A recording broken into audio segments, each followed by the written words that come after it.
আমার প্রশ্নটি আমার পরিবার ও সবার জন্য।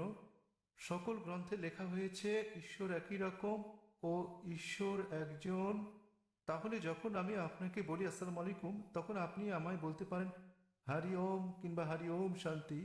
আসসালামু আলাইকুম মানে আপনার উপর শান্তি বর্ষিত হোক, এবং ওম শান্তি মানেও আপনার উপর শান্তি বর্ষিত হোক। তাহলে কেন আপনি ওম শান্তি বলতে পারছেন না?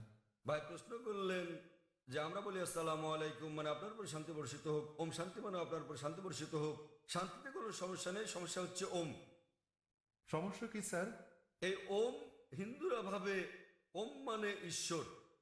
ওম শান্তিতে কোনো সমস্যা নেই। যদি ভাষান্তর করেন আসসালামু আলাইকুম আপনার শান্তি হোক, কোনো সমস্যা নেই। শান্তি সমস্যা নেই, পিস কোনো সমস্যা নয়, সালাম কোনো সমস্যা নয়, সমস্যাটা হচ্ছে ওম। আমাদের বুঝতে হবে যে আমরা বলি আপনার উপর শান্তি বর্ষিত হোক, আমরা সেজন্য আল্লাহকে অনুরোধ করছি। ওম অপর একটা ধারণা, এক্ষেত্রে মানুষের বিভিন্ন রকম ধারণা রয়েছে। তাই আপনি যদি বলেন আপনার উপর শান্তি বর্ষিত হোক, তাতে কোনো সমস্যা নেই। কিন্তু যখনই আপনি বলেন ওম, তখন জনমনে একটা নেতিবাচক চিত্র চলে আসে। ওম কথাটি হিন্দু ধর্মের, এটা কোনো দেবতার ব্যাপারে কিছু হতে পারে, কোনো মূর্তি আছে, সে কারণেই সমস্যাটা। ভিন্ন দিকে না গিয়ে স্পষ্ট করে বলা ভালো। তাই কেবল শান্তি বলায় কোনো সমস্যা নেই। আরবিতে আমরা বলি আসসালামু আলাইকুম আপনার উপর শান্তি বর্ষিত হোক, বাংলায় কিংবা আপনার শান্তি হোক। যখনই আপনি শান্তির সঙ্গে ওম যোগ করেন, তখন বোঝে আপনার স্রষ্টা ছাড়া অন্য কেউ সেটা দেবেন, সেখানেই সমস্যা।